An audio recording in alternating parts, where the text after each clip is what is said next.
Então vamos lá. Como eu estava falando, né, no início, vamos de novo voltando. Boa tarde para todo mundo. A gente tratou na aula passada da história natural da doença. A gente agora vai falar daquelas pactuações. Quando a gente abordou lá nos nossos primeiros encontros a questão do pacto de gestão, pacto de SUS e pacto pela vida, a gente vai tratar agora e falar um pouco sobre os programas assistenciais que foram pactuados naquele período, tá? E aí a gente dá continuidade à nossa aula e à medida que a gente for se encontrando, a gente vai adentrar no mundo desses programas, dessas assistências e das doenças trabalhadas dentro deles, dentro dessa programação, dentro desses programas.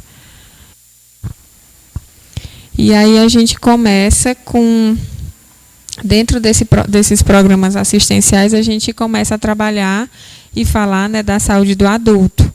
No que tange à saúde do adulto, o cenário atual refere-se especialmente a formular e implementar políticas de saúde direcionadas à assistência integral à saúde do adulto, a fim de contribuir para aumento na expectativa e qualidade de vida, por meio de uma rede articulada que atenda às necessidades da população.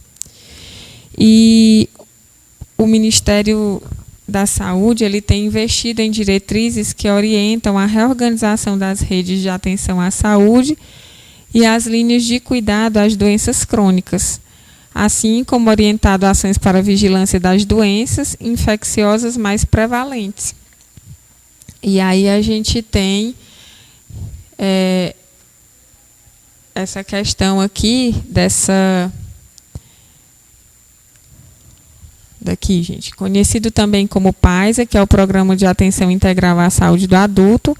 Ele atua na promoção de cuidados primários de saúde junto à população adulta, enfocando os principais agravos à saúde do adulto.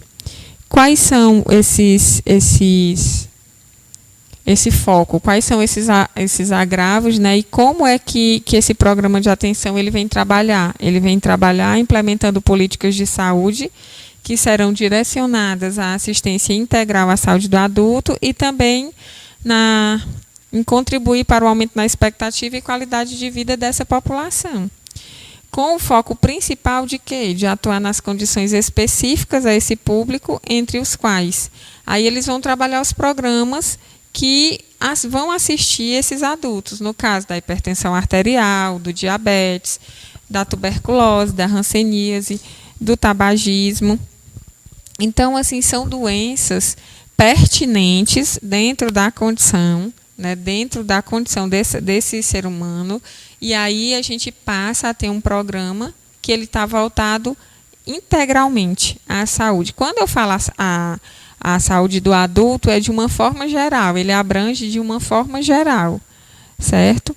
E aí a gente tem que acompanhar que, no caso, a efetivação dessas ações de atenção à saúde do homem, eles continuam também voltadas à prevenção de agravos, de diagnósticos, tratamentos, reabilitação, manutenção, na questão da promoção e da proteção de saúde, e também tem representado um passo importante para as ações de saúde do adulto. Por quê? Porque ele vai trabalhar. Vocês têm observado que a gente sempre tem falado sobre promoção e proteção. Promoção, proteção, prevenção. Então, assim, esses programas assistenciais, eles também vão fazer exatamente isso. Quando a gente fala o foco principal de atuação nas condições específicas, é porque a gente vai tratar, mesmo o paciente acometido com uma hipertensão arterial, um diabetes, um TB, um hanseníase, o tabagismo, na questão da obesidade, mas a gente também vai focar a promoção e a prevenção desses agravos, certo? E aí a gente tem o objetivo geral dessa assistência, desses programas. E quais são esses objetivos? Coordenar e promover programas educativos para doenças crônicas e degenerativas, onde pode reduzir bastante o número de hospitalizações, melhorar significativamente as complicações agudas e crônicas, além de prevenir ou retardar o aparecimento de enfermidades. Outro objetivo é coordenar, promover e monitorar ações de atenção integral à saúde da pessoa adulta e idosa, com vistas à prevenção e ao controle de agravos crônicos não transmissíveis. Quer dizer, a gente sabe que são doenças crônicas, que são doenças que, não tomando as medidas cabíveis e os cuidados importantes, elas tendem a se agravar, não é isso? Elas não são transmissíveis, não são doenças que se transmitem. Assim, você tem uma pessoa na sua casa que tem hipertensão arterial e, consequentemente, você vai ter porque essa pessoa tem. Não. Então, assim, mas é uma doença que não transmite, mas se não cuida, agrava. E o outro objetivo é coordenar e monitorar a implantação, na verdade, da Política Nacional de Atenção Integral à Saúde do Homem, com vistas à ampliação do acesso aos serviços de saúde e à qualificação e humanização da assistência a esta clientela para uma vida longa, ativa e saudável. Então, assim, a gente precisa entender, gente, que a gente, porque tem hipertensão arterial, a gente não pode ter uma vida longa, a gente não pode ter uma vida ativa e saudável. Não, a gente não só pode ter como a gente deve, mesmo com a doença crônica. Então, a gente precisa entender essas doenças, né? Entender esses agravos e entender que tipo de programa existe voltado para esses agravos, essas doenças.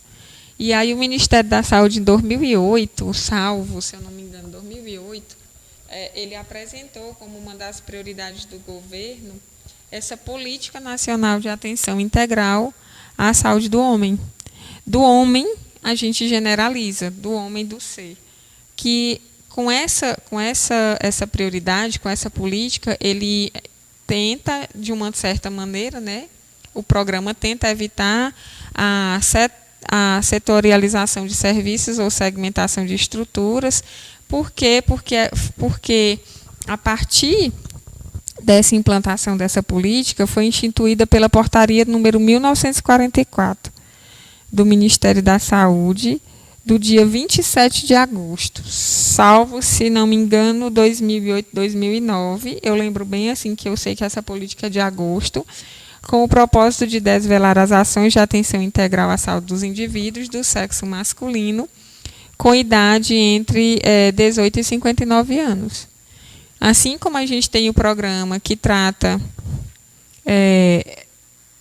essa questão da saúde da mulher, a gente tem o programa também que trata especificamente da saúde do homem.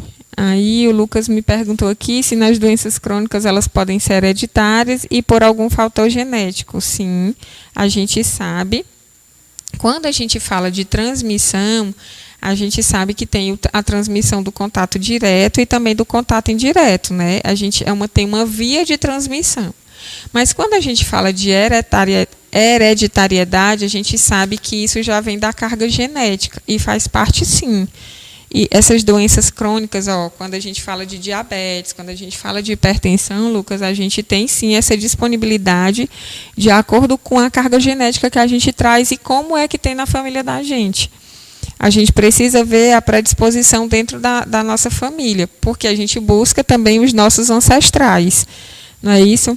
Às vezes você tem um avô e uma avó que tinham doenças crônicas, tipo diabetes e hipertensão, aí o seu pai não desenvolveu, mas você pode desenvolver. Entendeu? Então, assim, são doenças hereditárias que a gente pode desenvolver. E ela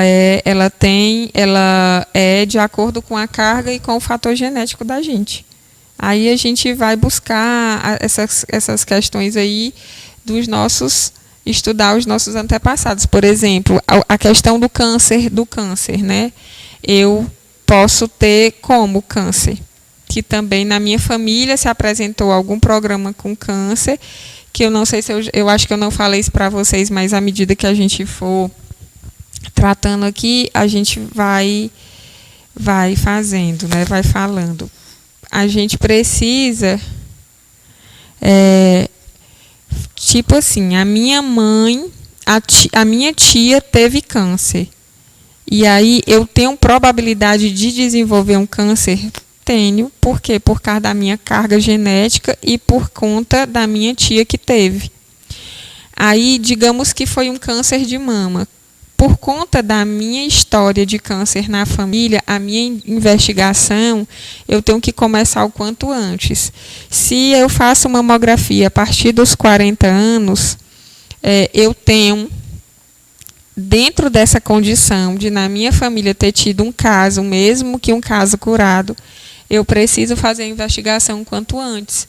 Então, se a minha tia teve, a família dela, as pessoas próximas a ela podem ter, consequentemente, primas, né? E aí eu tenho que fazer uma investigação um pouco antes, a partir de quantos anos? Dos 30 anos.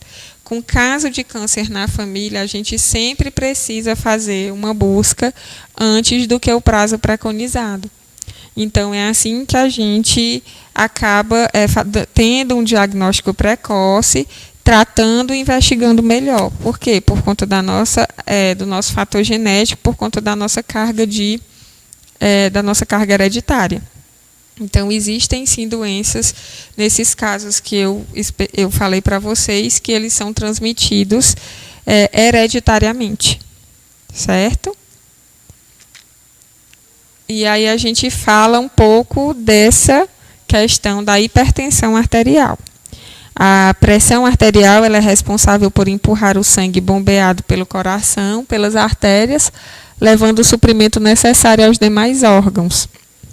Então, é essa pressão que tem dentro, que o coração faz, que ele bombeia esse sangue que circula no nosso corpo todo, inclusive suprindo os outros órgãos.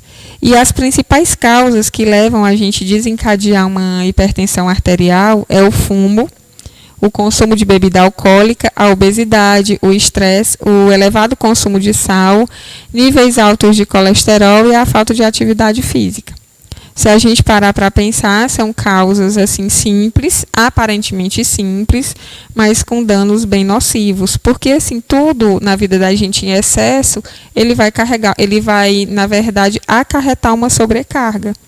Então uma coisa vai estar sempre desencadeando outra. E aí, tem uma curiosidade que eu quero dizer para vocês, que assim, eu posso ter pressão alta, mas eu posso não desenvolver outro tipo de agravo. Tipo, eu conheço pessoas que tratam hipertensão arterial, mas que não tratam diabetes, que não tem esse problema em relação a diabetes. Mas eu conheço diabetes que apresentaram o primeiro sintoma, foi de uma investigação e uma descoberta de um diabetes e logo em seguida uma hipertensão arterial. E explicar para vocês a lógica de fato, por que uma acomete a outra, eu, assim, cientificamente, comprovar para vocês, eu não sei dizer aqui. Mas eu sei dizer que quando a gente descobre uma diabetes, é por conta de um consumo alimentar errado, com nível alto de colesterol, né, isso, e aí a gente geralmente tem gente, o nome fugiu aqui, uma gordura visceral, era esse nome que eu estava querendo lembrar para vocês, uma gordura visceral muito grande, e aí por conta dessa gordura visceral, a gente desencadeia um diabetes, que consequentemente a gente pode desencadear uma hipertensão arterial, certo? Então, gente, uma das essa hipertensão arterial, e assim, a gente não pode tratar com banalidade, porque quem tem pressão alta pode conviver muitíssimo bem e viver durante muitos anos, mas com a condição de manter um equilíbrio dentro das normalidades do nosso organismo. A gente precisa, sim, ter cuidados sérios e rígidos para que essa pressão não descompense, a gente podendo ter um quadro de hipertensão ou um quadro de hipotensão. Certo? E aí essa doença, ela é uma doença silenciosa. Geralmente ela é uma doença silenciosa onde ela se torna uma doença assim muito mais perigosa por conta da questão da falta de sintomas, né? Isso, ela as pessoas que têm problema de pressão alta, que são assintomáticos, a gravidade, a cronicidade dessa doença é bem maior. Então, assim, essa doença silenciosa, ela acomete a maioria da população mundial. E, de acordo com os dados da Associação Brasileira de Hipertensão, a gente tem atualmente 33% de brasileiros que sofrem com essa doença. Então, assim, é um número consideravelmente alto. É um número que merece muita atenção e cuidado, pois pode levar a outras consequências graves. E essas consequências graves são doenças cardiovasculares, são doenças vasculares, né, que a gente pode ficar, que a pessoa pode ficar sequelado, e também a questão da insuficiência renal, porque quando a gente tem hipertensão arterial, um dos problemas mais comuns em paciente que trata problema de hipertensão é a questão dos rins, a sobrecarga renal. Então, se você tem uma hipertensão e você não cuida e você não trata, geralmente você acaba desenvolvendo uma insuficiência renal e, com isso, você pode levar à paralisia dos seus rins. Então, se você naturalmente não morre por conta da sua pressão descompensada, você vai ter uma morte por conta da paralisia dos rins. Então, precisa ter muito cuidado, gente. Aí, essa força que acarreta, né, que acarreta em lesões nas paredes das artérias, porque vai causar essas doenças, ela vai resultar em um derrame, que esse derrame vem ser um acidente vascular cerebral. Aí dentro desse acidente vascular cerebral a gente tem o AVC isquêmico e o AVC hemorrágico. A gente tem uma insuficiência cardíaca, que é quando o nosso coração fica muito grande, o coração da gente cresce, e a gente tem a insuficiência renal causando paralisia nos rins. Então, se a gente parar para pensar, é muito sério hipertensão arterial. Eu costumo sempre nas minhas aulas e no meu plantão, no meu trabalho, nunca banalizar uma questão de pressão alta. A minha pressão normalmente ela é 9/6, 10/6. Eu tenho uma pressão baixa, porque isso também vai de acordo com o meu estilo de vida. Quando a minha pressão fica 12/8, eu sinto várias coisas. Eu sinto tontura, eu sinto náusea, eu sinto mal-estar. Por quê? Porque é uma pressão que, para mim, é considerada alta. Então, assim, a gente tem aquela dúvida de dizer, professora, mas qual é o valor normal da pressão alta? Gente, assim, o valor preconizado pelo Ministério da Saúde, a gente sabe que tem variantes. Eu não posso, assim, pegar e padronizar uma pressão normal de 12/8, sendo que existem casos e casos.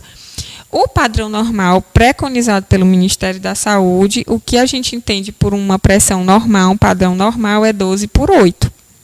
Então, assim, quando a gente tem um paciente hipertenso, que faz uso de medicamento, que tem um controle da sua alimentação, a gente, com a pressão 13/9, 13/8, é uma pressão ótima para uma hipertensão.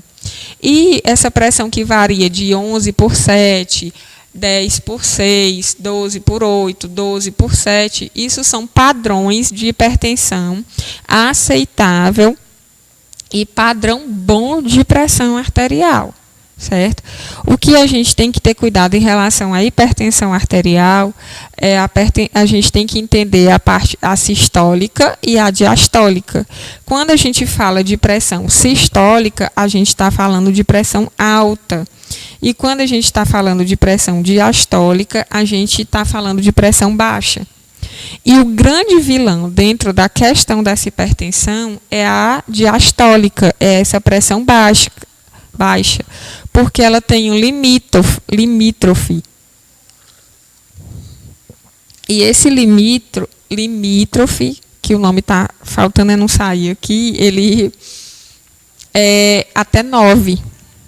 Então, quando a gente chega nessa média de 9, a gente precisa ter cuidado, porque o grande vilão dos problemas e de quem tem pressão arterial é essa pressão baixa descompensar completamente, certo? Então, assim, quando a gente chega num paciente tomando medicação e ele chega no serviço procurando e a gente verifica uma pressão de 14/9, mesmo ele tratando com medicamento, isso é uma pressão já que precisa ser observada.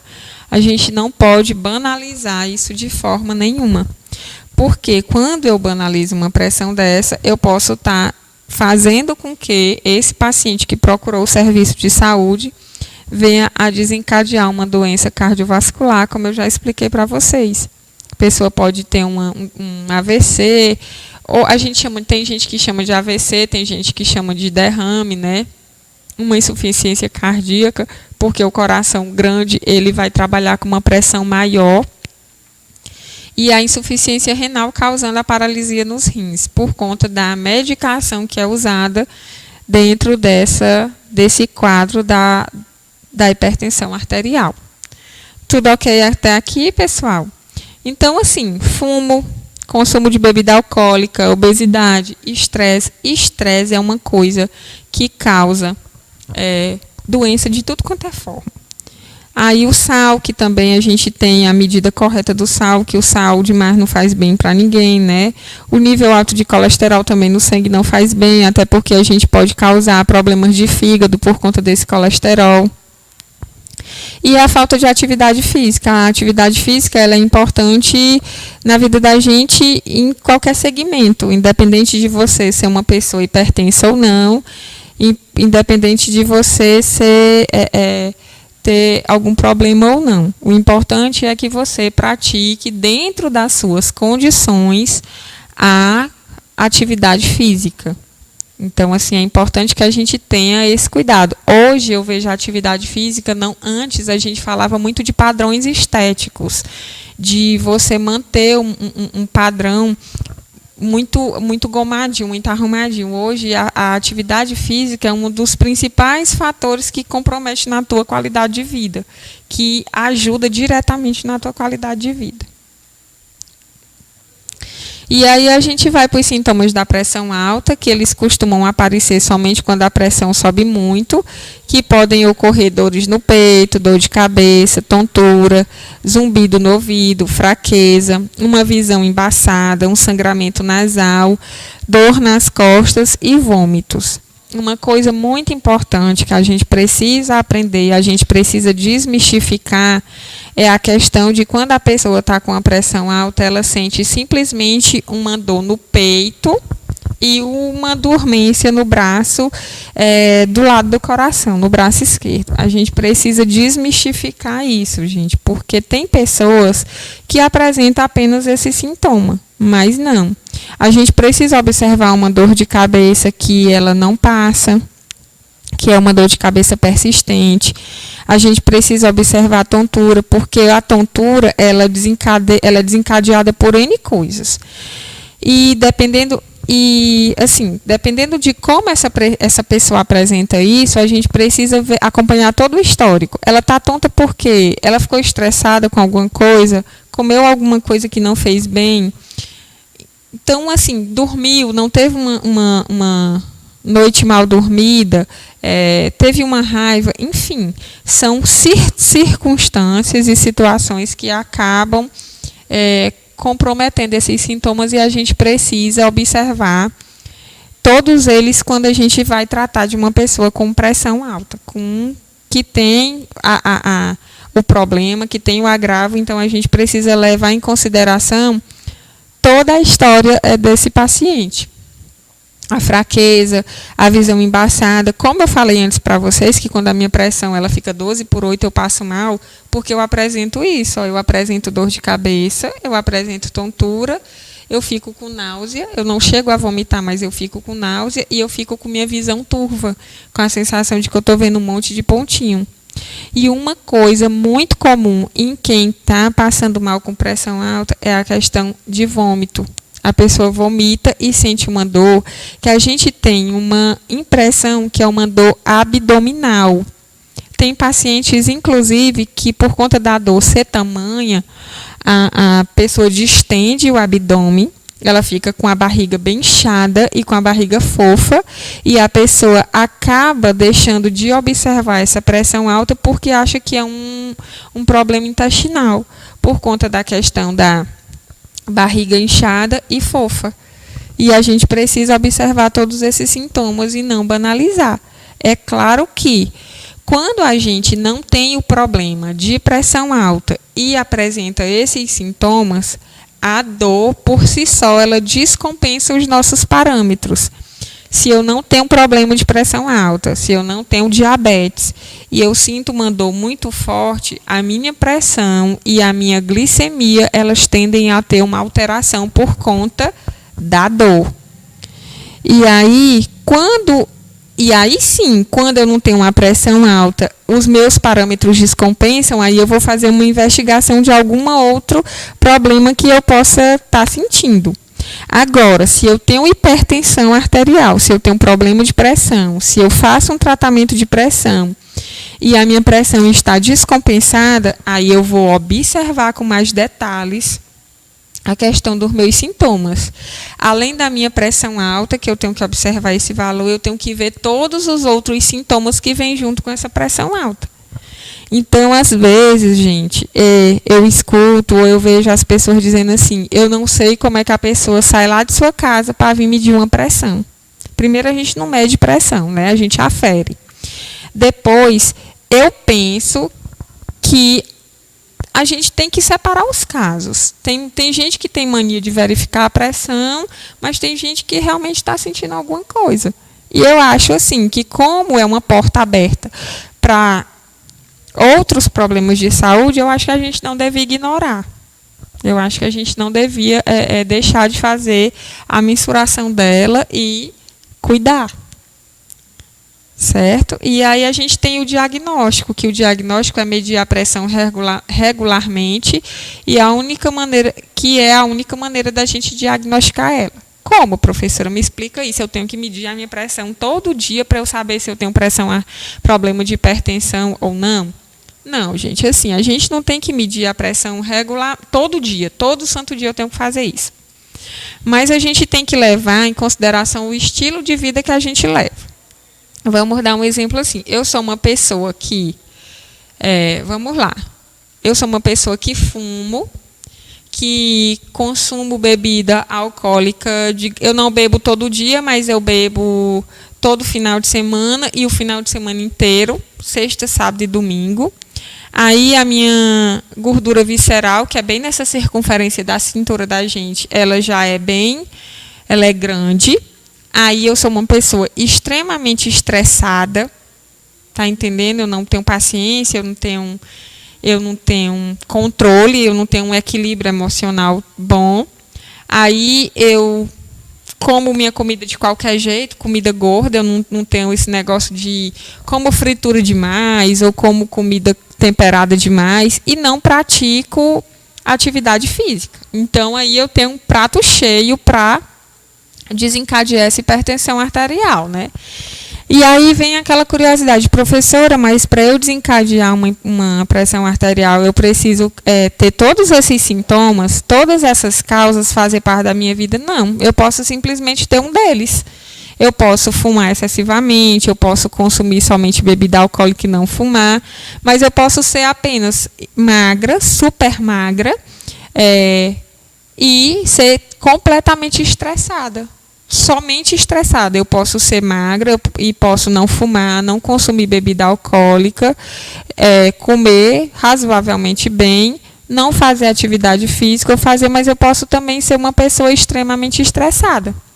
E aí, por conta do meu estresse, por conta de alguma causa, isso vem descompensando o meu sistema nervoso, o meu sistema imunológico, de alguma forma, fazendo com que eu desencadeie alguma coisa em relação a esses sintomas que a gente já apresentou. Por conta do meu estresse, eu posso apresentar uma dor de cabeça contínua, não passar, eu posso viver tonta, eu posso viver com zumbido no ouvido. Isso aqui é uma condição minha que eu estou dizendo para vocês. Quando eu fico preocupada, quando eu fico estressada e muito preocupada, às vezes quando a minha carga de trabalho está muito grande, eu fico tonta. tonta, tonta, tonta. E isso é estresse, gente. É por conta do estresse que eu estou passando e aí eu desencadeio alguma coisa e eu fico tonta. E aí eu vou observar. Dentre esses sintomas que eu apresento, eu vou observar. E como que a gente faz essa observação? Como que a gente mensura isso?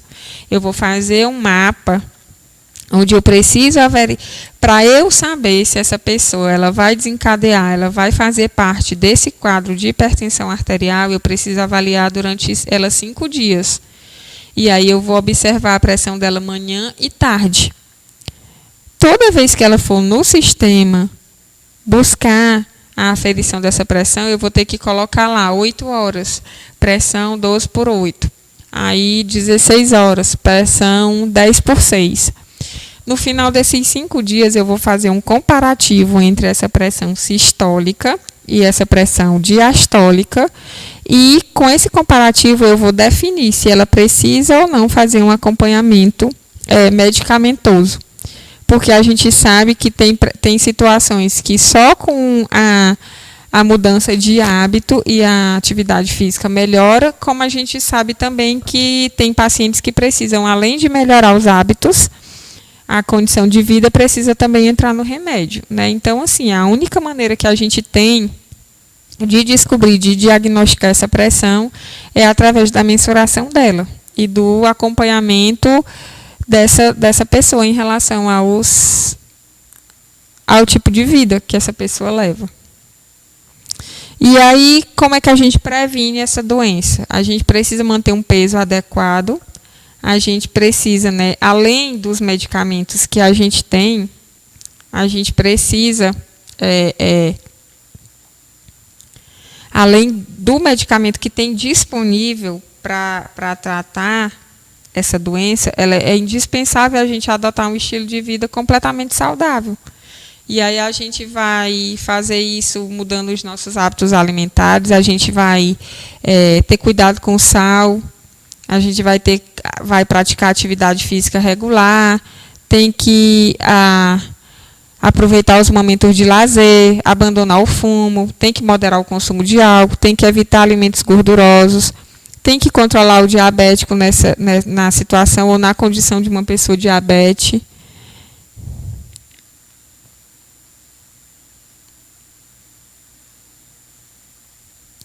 Aí tem uma pergunta aqui, né? Se a pessoa que tem pressão arterial e toma medicamento, ela melhorou os hábitos e o resto da vida ela vai ter problema arterial. É assim, a pessoa que ela vai precisar sim, tá? Assim, a gente passa por um controle. Quando ela toma um medicamento, porque, gente, assim, a gente não pode tirar um medicamento dessa pessoa bruscamente. Tipo, eu fui diagnosticada com pressão alta. E aí, quando eu fui diagnosticada com pressão alta, são exemplos isso.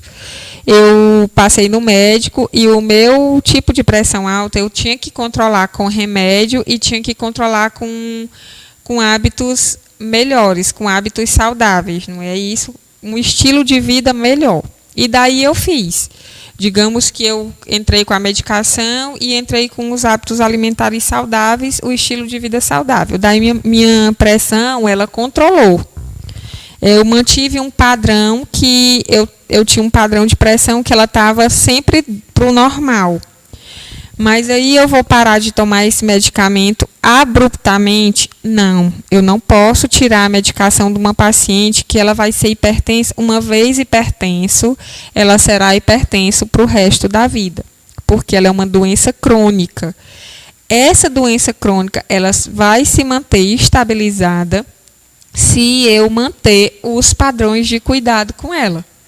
Porque geralmente quando a gente tem um hábito de vida saudável e a gente controla a pressão da gente, o que é que a gente acontece na primeira oportunidade que a gente tem, extrapolar um pouquinho. Porque minha pressão está super controlada, nunca mais ela aumentou, nunca mais ela baixou demais, então assim, nunca mais eu comi isso, então se eu comer, não vai ter problema. Então não adianta, gente. A gente, para essa pressão ela se manter estabilizada e ela se manter, na verdade, que a gente fala compensada, essa pessoa hipertensa, ela vai ter sempre que ter um estilo de vida saudável e ela vai ter que fazer uso da medicação dele. O que pode acontecer? Esse paciente, ele pode usar 2 a 3 tipos de medicamento para essa pressão arterial, e aí com o controle dela, o médico, porque isso é o médico que determina, a gente não pode tirar o medicamento sem ter passado por uma avaliação, e essa avaliação comprovar que ela precisa, que ela pode ser alterada. E aí ele pode diminuir na questão para um medicamento. Ou então, digamos que eu tomo um medicamento e eu tomo 2 a 3 vezes ao dia e passo a tomar uma vez. Entendeu? Então, assim, a gente precisa ter esse cuidado. Embora a pessoa tenha um padrão de vida saudável, mesmo com a pressão arterial e controlada com medicamentos, mas ela não vai poder deixar de tomar. Tá bom? Entendido? É um controle para o resto da vida. Uma vez hipertenso, uma vez diabético, para sempre hipertenso. São doenças crônicas que você vive, como eu falei, anos e anos mais com o controle da doença. Certo? E aí a gente tem o tratamento, que lá no tratamento ele já vai dizer, a pressão alta ela não tem cura, mas tem tratamento e pode ser controlada. E somente o médico poderá determinar o melhor método para cada paciente. Ou ele vai ser um método ou uma conduta que ele vai fazer uso de medicamento, além de hábitos saudáveis, de uma alimentação controlada, ou ele vai tomar muito remédio, ele vai tomar pouco remédio, mas ele vai precisar desse controle. Tá bom, gente? E aí, outro parâmetro e outra condição que a gente tem dentro dos nossos programas assistenciais, a gente tem a saúde do idoso. Que a saúde do idoso, ela é uma política também trabalhada dentro das nossas pactuações e é uma política que o Ministério da Saúde cobra muito e tem muita ação e muito programa voltado para essa questão do idoso. Na legislação brasileira, ela é considerada idosa a pessoa que tem 60 anos ou mais de idade. Então, a pessoa a partir de 60 anos, ela já é considerada idosa. E, assim, esse nosso país, a gente no Brasil envelhece de forma rápida e intensa. Segundo o IBGE, se eu não me engano, a população idosa brasileira ela é composta por quase 30 milhões de pessoas, é uma coisa assim, que ela totaliza quase 15%, é 14, alguma coisa por cento da população do país. A expectativa de vida dessa população é de 79 anos para a mulher e 72 anos para o homem. Então, assim, querendo ou não, assim, a gente, com todas as condicionalidades e com tudo de difícil e ruim que tem, a mulher ainda tem um prognóstico melhor, né? Ela ainda tem mais chance de viver mais que o homem.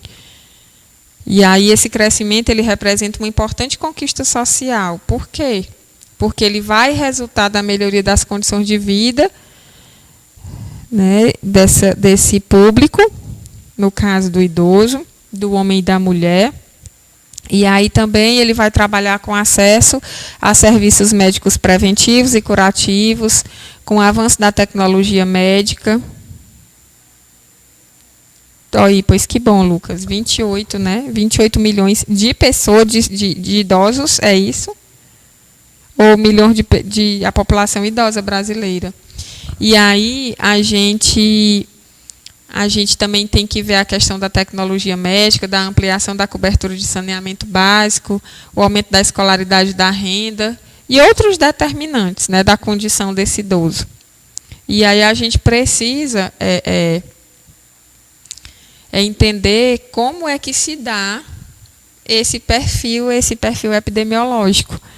E aí a gente sabe, aí como diz aqui no parágrafo, a maioria dos idosos ela é portadora de doenças ou disfunções orgânicas, Mas cabe destacar que esse quadro não significa necessariamente limitação de suas atividades, restrição da participação social ou do desempenho do seu papel social. Infelizmente, a gente sabe que a maioria dos nossos idosos, eles têm algum problema crônico. Eles são portadores, além da condição. Isso, Lucas, obrigado.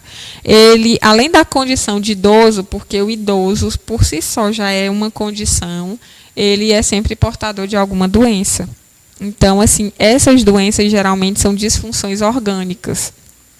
E a hipertensão arterial e o diabetes nada mais são do que disfunções orgânicas.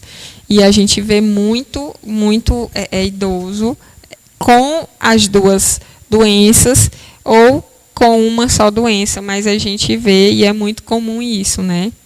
E o que a gente precisa entender em relação a essa pessoa é que o idoso, ele não precisa ser isolado e ele não precisa deixar de ele não precisa ser restrito, deixar de fazer parte da sociedade e desempenhar o seu papel na sociedade simplesmente porque ele é idoso.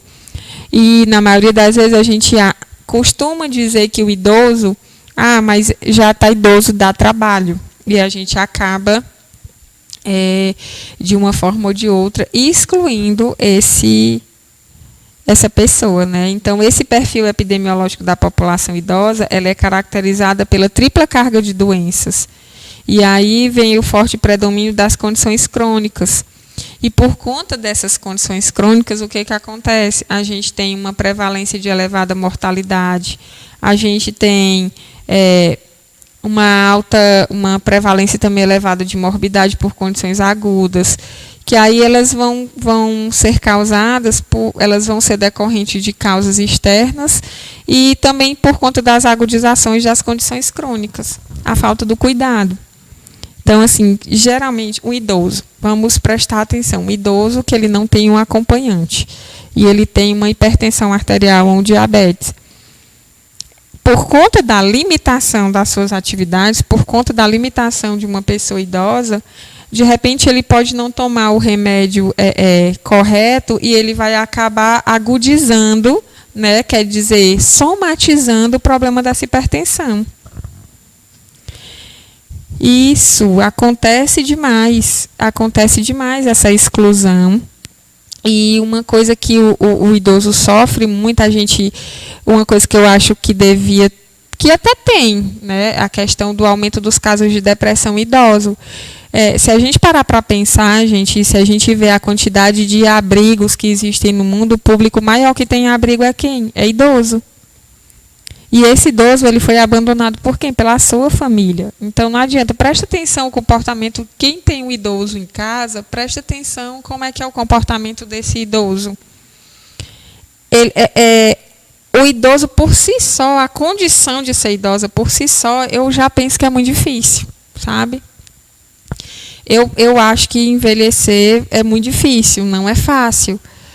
A gente tem as nossas limitações, a gente passa por mudanças que a gente precisa trabalhar na cabeça da gente. Eu acho que a gente precisa ter uma cabeça assim um pouco tem que ser boa, na verdade, porque o mundo é tão cruel que na maioria das vezes a gente não tem essa cabeça boa, mas se a gente parar para pensar, a gente tem uma vida ativa, faz um monte de coisas e de repente a gente se vê com um monte de limitação, todo mundo, e o que é pior, além da gente ser limitado, naturalmente limitado, ainda tem várias pessoas perto da gente dizendo que a gente o tempo todo, não faz isso, você não pode fazer isso, eu vou te dar isso porque tu não tem mais condição de fazer isso.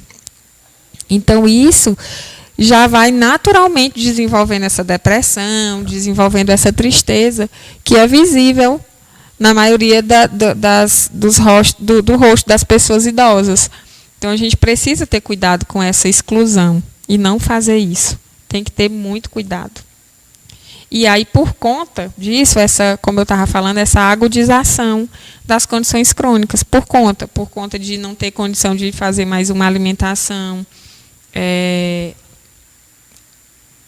com o que ele precisa, assim, a questão de um idoso. Imagina um idoso morar só, ter que limpar uma casa, ter que fazer uma comida, os cuidados de higiene já não são mais tão rigorosos de quando a pessoa é nova.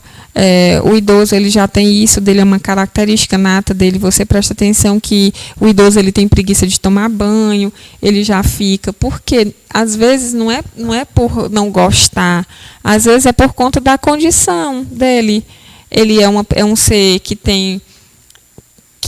sente mais frio, que o agravo quando acomete ele causa um transtorno maior do que uma pessoa que tem uma saúde mais forte, então ele se abate mais rápido. Então, assim, você imagina um idoso com hipertensão e com diabetes numa casa, tendo que ter cuidado com uma comida equilibrada, uma atividade física que ele já não vai mais ter como fazer, medicamento para problema de pressão alta e medicamento para diabético, que são remédios diferentes. E a gente ainda tem o agravante de que, quando o medicamento disponibilizado pelo governo, às vezes a gente tem medicamentos distintos da mesma forma. A embalagem é da mesma cor, o comprimido é da mesma cor, a quantidade na cartela é a mesma.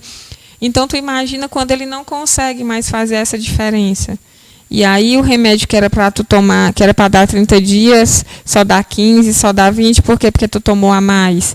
Vocês estão me entendendo? Então, assim, é uma série de coisas que a gente precisa levar em consideração e que a gente precisa ter cuidado.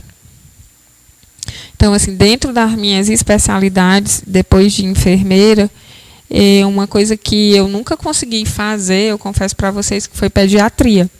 Embora eu goste muito de criança, muito mesmo, eu não sou mãe ainda, mas eu sou uma tia muito coruja e eu não consigo fazer pediatria, mas eu gosto da parte de geriatria, de idoso. Eu tenho uma afinidade muito grande por cuidar de idoso. Eu gosto de trabalhar mais nessa área, nessa vertente. Eu acho muito gostoso. E exatamente por conta dessa exclusão natural que a gente mesmo, enquanto sociedade, coloca, né? E aí a gente vai para as diretrizes da pessoa idosa. E que diretrizes são essas? A gente tem um envelhecimento ativo e saudável, a gente tem uma atenção integral e integrada à saúde da pessoa idosa, tem o estímulo às ações intersetoriais, o fortalecimento do controle social, a gente tem uma garantia de orçamento, porque tem o programa voltado para a saúde do idoso e tem uma garantia de orçamento voltado para eles. A gente tem incentivo a estudos, porque existem pesquisas, e a gente tem as pesquisas propriamente dita, que são pesquisas que fazem estudos. E aí, gente, essa coordenação de saúde da pessoa idosa do Ministério da Saúde, que foi implantada pela portaria número 2528 de 19 de outubro de 2006, ela tem o objetivo de orientar a organização do cuidado ofertado à pessoa idosa. Aí, como que ela vai fazer isso? Ela vai potencializar as ações já desenvolvidas, né, propondo estratégias para fortalecer a articulação. Aí ela fortalece a articulação, ela fortalece a qualificação do cuidado, ela fortalece a ampliação do acesso dessa pessoa idosa aos pontos de atenção das redes. E essa atenção básica, a atenção básica propriamente dita, ela é a porta de entrada para o SUS. Então, ela que vai se apresentar ordenadora do cuidado. É a partir dessa atenção básica que onde vão se partir, é onde ela vai ordenar o cuidado, e este deve considerar as especificidades desse grupo populacional. A gente precisa trabalhar, lembra lá daquele lá do SUS que eu falei, da equidade, tratar desiguais os desiguais, e a partir da sua capacidade funcional. Eu vou tratar o idoso como idoso dentro das suas limitações, mas promovendo para ele uma qualificação do cuidado, uma articulação do cuidado, uma ampliação do cuidado. O que eu cuido de um adulto, eu cuido de diferente de um idoso, sendo que são cuidados diferenciados, mas cuidados com o mesmo propósito, de promoção, de prevenção e de proteção à vida, a qualquer tipo de agravo. Tudo bem até aqui? E aí a gente vai para o Estatuto do Idoso. Aí a gente tem o Estatuto do Idoso, a gente tem o Estatuto da Criança, e a gente precisa trabalhar dentro do Estatuto. Estatuto é lei, gente. Está na lei, você tem que cumprir a lei. Você tratou um idoso, por isso que existe o Conselho do Idoso. E o Conselho do Idoso, ele é atualizadíssimo e ele trabalha muito forte. Onde tem o Conselho Tutelar e o Conselho do Idoso, são programas que eles trabalham assim firmes dentro da lei, porque eles cuidam mesmo das condições e de tudo que é trabalhado, que é voltado para eles. Então, o Estatuto do Idoso, na Lei número 10.741 de 2003, é uma iniciativa inovadora na garantia de direitos da pessoa idosa, fruto de forte mobilização da sociedade, e abrange as seguintes dimensões. Então, ele vai dar direito à vida, à liberdade, ao respeito, à dignidade, à alimentação, à saúde, à convivência familiar e comunitária. Eu fiquei pensando aqui agora, olhando para esse slide, lendo, e eu fiquei pensando que a gente tem um estatuto vigente, um conselho do idoso vigente, e a gente ainda vê tanta barbárie, né, que acontece com o idoso. Vocês imaginem aí se a gente não fosse regido por um estatuto, se não fosse regido por um conselho. Eu falo assim de forma geral, como era que não seria e como era que não estaria a condição do idoso no nosso Brasil, no nosso país, como seria, né? Então, assim, é direito à vida, ninguém tem direito de manter uma pessoa presa porque ela é idosa, sem dar condição para ela, sem dar dignidade, sem dar alimentação, negando a saúde, a convivência familiar e comunitária, simplesmente porque ela é idosa. Não, a gente não tem o direito. Então, assim, quando a gente visita um abrigo daqueles que a gente vai cuidar, tratar da saúde do idoso, especificamente porque a gente tem essa grade curricular, e especificamente de todos os programas que a gente tem dentro da nossa grade curricular. A saúde do idoso é uma grade que ela exige muito e que ela é bem cobrada exatamente por conta, assim, exatamente da vigência desse estatuto e dos conselhos que existem. Então, a gente não pode tirar, não pode negar isso de nenhum deles. E aí, em 2013 comemorou, foi? Acho que foi, gente. Os 10 anos do Estatuto. Eu lembro até eu lembro que eu estava na faculdade em 2013 e eu lembro até de como é que foi.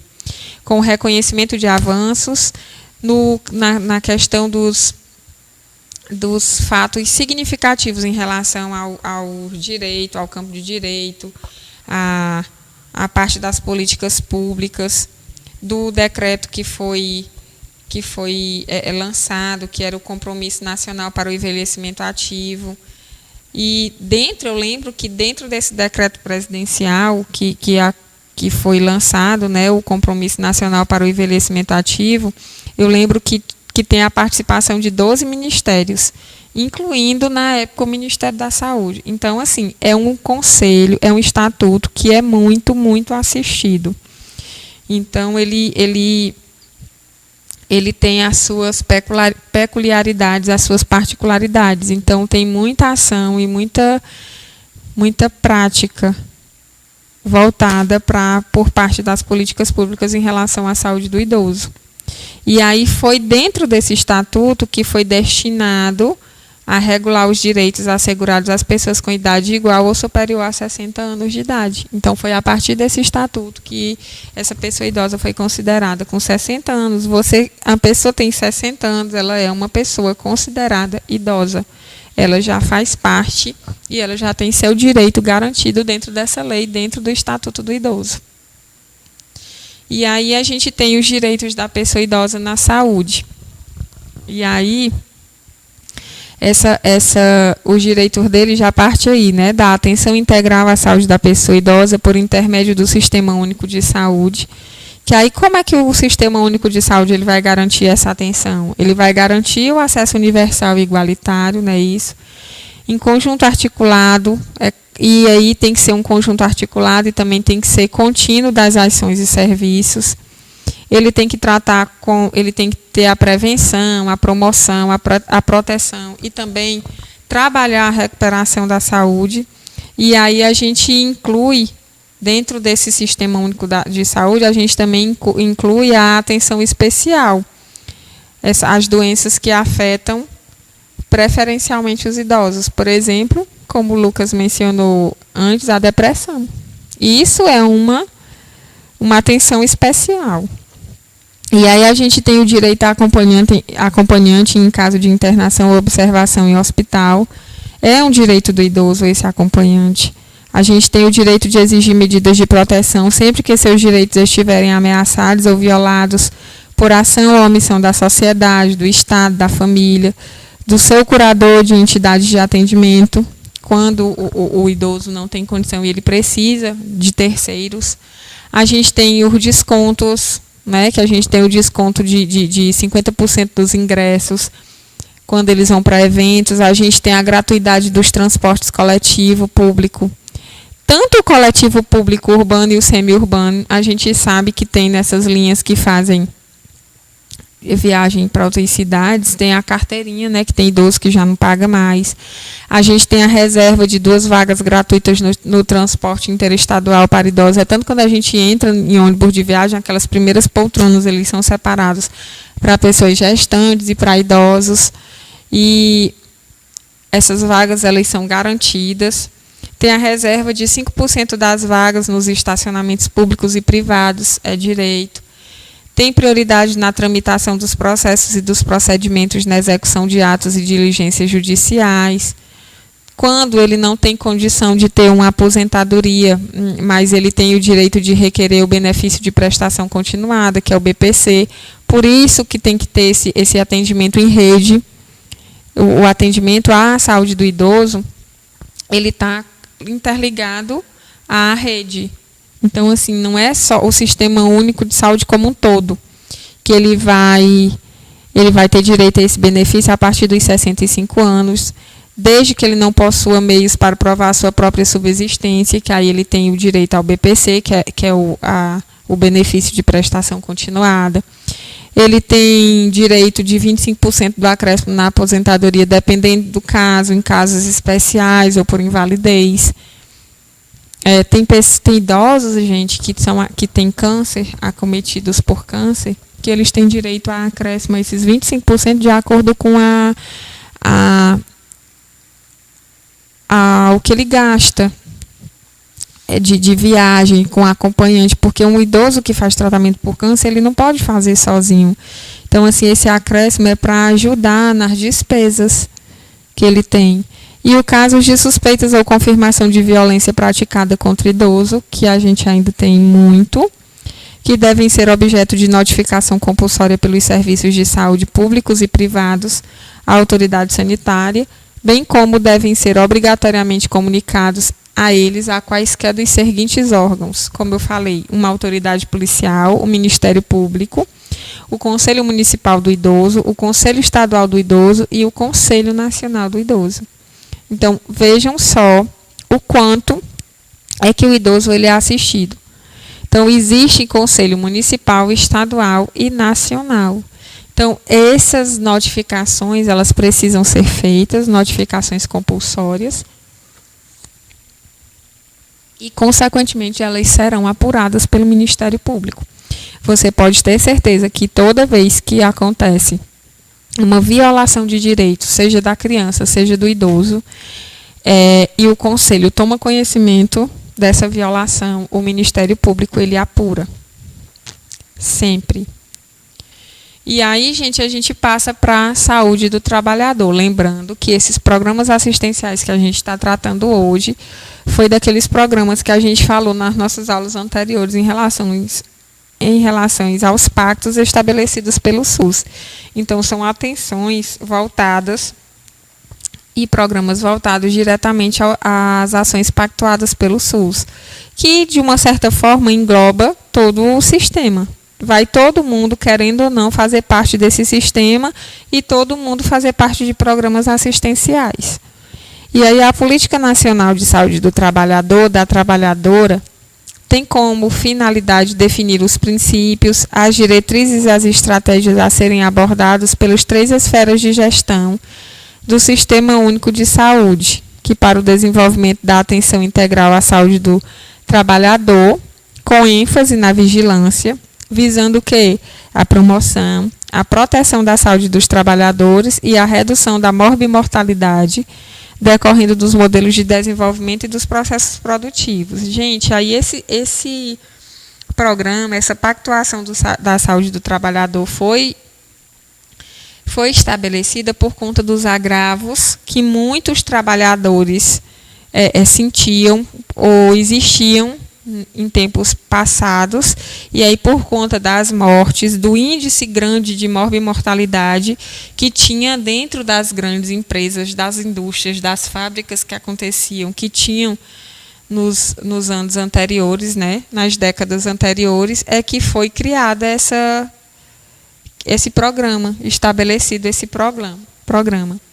E aí esses trabalhadores, tanto homens quanto mulheres, independentemente de sua localização, independente de ser urbano ou rural, e também da sua forma de inserção ao mercado de trabalho, seja ela informal ou informal, seja também independente do seu vínculo empregatício, público ou privado, assalariado ou autônomo, avulso ou temporário, eles foram trabalhados e eles foram assistidos dentro dessa Política Nacional de Saúde do Trabalhador.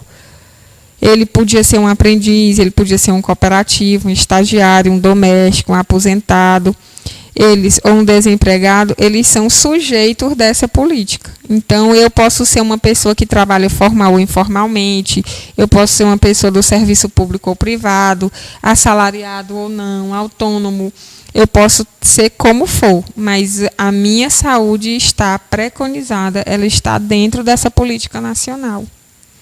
Viu? E ela alinha-se, essa política ela vai ficar alinhada, ela vai estar alinhada com o conjunto de políticas desenvolvidas no âmbito, dentro das políticas de saúde e no âmbito do SUS, considerando as transversalidades das ações, porque a gente vai estudar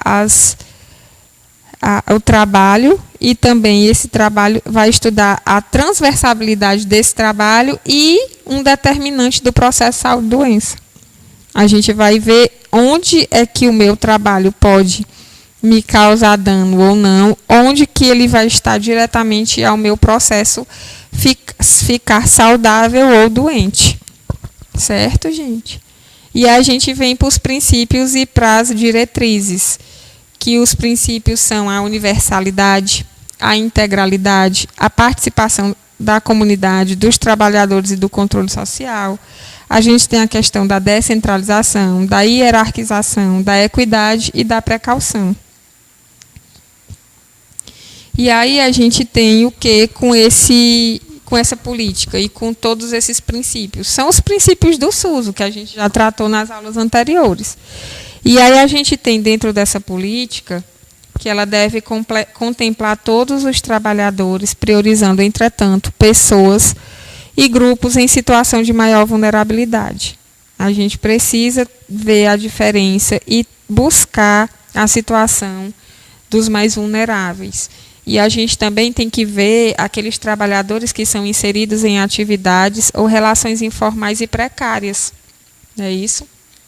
No caso, numa situação precária de trabalho, quando essa atividade ela vai causar um maior risco para a saúde, quando esse trabalhador é submetido a formas nocivas de discriminação, ou a um trabalho infantil, ou quando na perspectiva de superar desigualdades sociais e de saúde, de buscar equidade na atenção. A gente precisa fazer tudo isso. Então, dentro desse parágrafo, está tudo o que eu coloquei aqui para vocês, que a gente precisa ver, avaliar a atividade de risco, aliviar as formas nocivas de discriminação.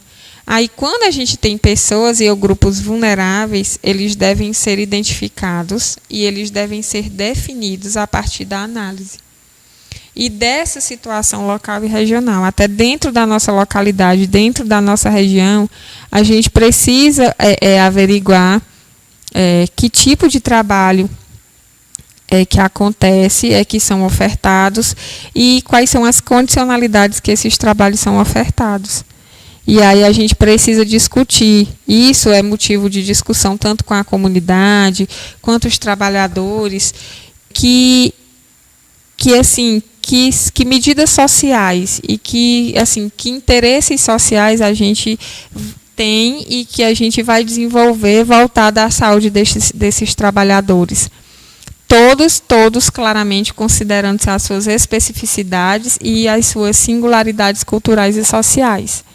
Então, a gente precisa trabalhar universalmente, integralmente. A gente precisa a participação da comunidade e dos trabalhadores dentro do nosso controle social, ela é indispensável. A gente precisa ter o cuidado da descentralização de trabalho. A gente precisa ter o respeito em relação à hierarquização, porque hierarquização existe desde que o mundo é mundo, né? E a gente precisa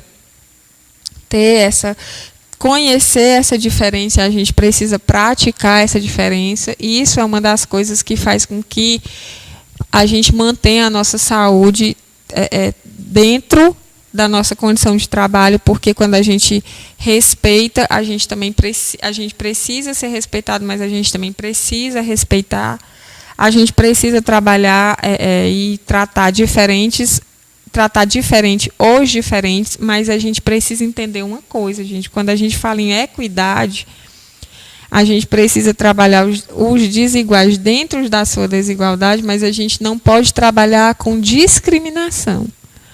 Eu vou ver a minha condição, que é diferente do meu colega de trabalho, mas não pode existir uma discriminação porque as nossas condições são diferentes. E a gente precisa trabalhar com precaução, a gente precisa ter cuidado. Uma coisa importantíssima quando vocês estiverem no campo de estágio de vocês. Quem não tem cartão de vacina vai ter que se vacinar. Urgentemente. Quando tudo isso passar e vocês tiverem que pagar os estágios curriculares de vocês. Então, não adianta você burlar o sistema, porque se você não vacinar, se você não atualizar o seu cartão de vacina, você não tem condição de trabalhar dentro de qualquer unidade de saúde que seja, porque além de você se colocar em risco, você coloca a vida de outras pessoas em risco. Então, isso é precaução. Então, a gente precisa se precaver de tudo na vida da gente, seja do trabalho informal como do trabalho formal, dentro e fora da nossa casa, independente do nosso trabalho ser dentro ou fora da nossa casa. E a gente tem os objetivos, que a gente precisa fortalecer a vigilância em saúde do trabalhador e a integração com os demais componentes da vigilância em saúde. A gente tem no Ministério, a gente tem o SEREST. O SEREST é uma política que trabalha exatamente e exclusivamente com a saúde do trabalhador. Inclusive, a gente tem aqui um prédio no estado que tem as ações, gente, como é o nome? Tem as conferências que trabalha exatamente só sobre a saúde do trabalhador. E tem as fichas também de notificação compulsória, porque a gente tem os trabalhos os agravos acometidos, tanto quanto assegurando para a gente o controle biológico, o controle ambiental, tem todas as normas, a norma regulamentar, que a gente chama de NR32, que é toda voltada para a saúde do trabalhador, que são as normas regulamentadas da 32, que é do Ministério da Saúde, que ele vai tratar sobre tudo de saúde do trabalhador, sobre acidentes biológicos, acidente químico, acidente ambiental, todos eles. E aí a gente precisa promover a saúde em ambientes e processos de trabalho saudáveis. A gente precisa garantir a integralidade na atenção à saúde do trabalhador, que pressupõe a inserção de ações de saúde em todas as instâncias, também dentro dos pontos da rede de atenção à saúde. É claro, mediante a articulação e construção conjunta dos protocolos, traçando linha de cuidados, matriciamento da saúde, assistência nas estratégias, juntamente com o dispositivo e organização e fluxos da rede. Precisa ampliar o entendimento de que a saúde do trabalhador deve ser concebida como uma ação transversal, devendo a relação saúde-trabalho ser identificada em todos os pontos e instâncias, incorporar a categoria trabalho como determinante do processo saúde-doença, tanto individual como coletivo, incluindo nas ações a promoção de saúde, assegurar a qualidade da atenção à saúde do trabalhador, usuário do SUS, e aí a gente parte para a estratégia. E aí dentro dessas estratégias a gente tem a integração da vigilância em saúde do trabalhador, a gente tem a análise do perfil produtivo e da situação de saúde dos trabalhadores, a gente também tem a estruturação da rede nacional de atenção integral à saúde do trabalhador no contexto da rede de atenção à saúde, fortalecimento e ampliação da articulação intersetorial, tem o estímulo à participação da comunidade, dos trabalhadores e do controle social. E aí, gente, quando a gente fala dessas estratégias, a gente precisa considerar, dentro dessas estratégias, a gente precisa considerar os seguintes componentes. Quando a gente fala dessa integração, dessa análise do perfil, a gente precisa, essa saúde do trabalhador, ele precisa fazer parte da atenção primária em saúde. Ele tem direito a uma atenção especializada, incluindo os serviços de reabilitação. Ele tem atenção pré-hospitalar de urgência e emergência. Tem também rede de laboratórios e de serviços de apoio diagnóstico. Tem direito a uma assistência farmacêutica, aos sistemas de informação em saúde, que quando a gente fala de sistema de informação em saúde, também é a questão da notificação compulsória, é a questão dos agravos dentro dos nossos locais de trabalho, que pode ser uma violência moral, que pode ser uma violência que é causada por algum dano ou algum manuseio de algum instrumento que foi de forma correta, mas a gente tem essa estratégia, né? A gente precisa trabalhar com esse sistema de informação. A gente tem o sistema de regulação do acesso e também o sistema de planejamento e monitoramento e avaliação das ações. Então, assim, são programas assistenciais que estão preconizados e estabelecidos dentro do Ministério da Saúde. São programas que são participativos e ativamente funcionantes dentro da atenção básica, certo, gente? Como eu sempre venho falando da atenção básica, a gente precisa ter esse conhecimento enquanto saúde do trabalhador, enquanto saúde do idoso, saúde do adulto. Aí, a saúde do adulto, a gente tem dentro dessa condicionalidade, a gente tem a saúde do homem e tem a saúde da mulher, que a gente trabalha também. A gente tem a questão dos programas e dos grupos, como eu já falei também, coletivos, que a gente fala. Um trabalho que a gente vem para ser implantado no município, mas infelizmente por conta da pandemia e não foi concluída ainda, na verdade não teve início por conta da aglomeração, que não pode, a gente não sabe que não pode, é a questão do programa do tabagismo, que hoje o tabagismo ele vem causando muito dano, é muito nocivo. Então, assim, já existe o programa do tabagismo dentro do Ministério da Saúde, que já é outro grupo preconizado pelo Ministério, e já tem a política para ser implantada e para trabalhar essa rede. Então, assim, são programas assistenciais que funcionam efetivamente. Existe a prestação de conta para o governo federal, enquanto Ministério da Saúde, porque é o programa que ele tem discriminado, certo? Pelo Ministério, que tem o seu apoio voltado para cada programa desse. Então, assim, são programas que existem recursos para ser trabalhado dentro deles e a gente precisa trabalhar conforme o que é preconizado pelo Ministério da Saúde. Porque, como eu falei para vocês, ele está dentro dos parâmetros de programas assistenciais. Quando existe o programa e quando a gente precisa trabalhar, quando a gente precisa dar continuidade, fazer as ações que são estabelecidas, a gente precisa depois prestar conta. Caso não preste conta, com certeza vem o dano e vem a ação que não é interessante que o município, ou seja, quem quer que seja penalizado por o descumprimento dele. Então, gente, essa é a nossa aula de hoje. Eu espero que vocês tenham entendido, que tenha ficado claro em relação a esses programas assistenciais pactuados que a gente viu hoje. E aí, dentro desses programas assistenciais, a gente vai dar continuidade a prevenção de agravos e doenças, que a gente vai ver nas nossas aulas de sexta, sábado, daqui para frente, certo? A gente vai falar das doenças específicas, como a gente viu falar aqui hoje, de hipertensão arterial, que eu não podia deixar de falar para vocês hoje, porque é um fator condicionante em relação à questão da saúde do adulto, e a gente vem trabalhando outras doenças. Daqui até encerrar nossa disciplina, a gente vai tratar mais diretamente de doença. Obrigada, Lucas, pelo feedback. Bom saber que vocês gostaram e do entendimento de vocês. E aí é isso, gente. A gente vai trabalhar essas doenças, esses grupos prioritários e como é que a gente vai, como é que agrava os agravos e como é que a gente trabalha diretamente cada uma delas. Tá bom?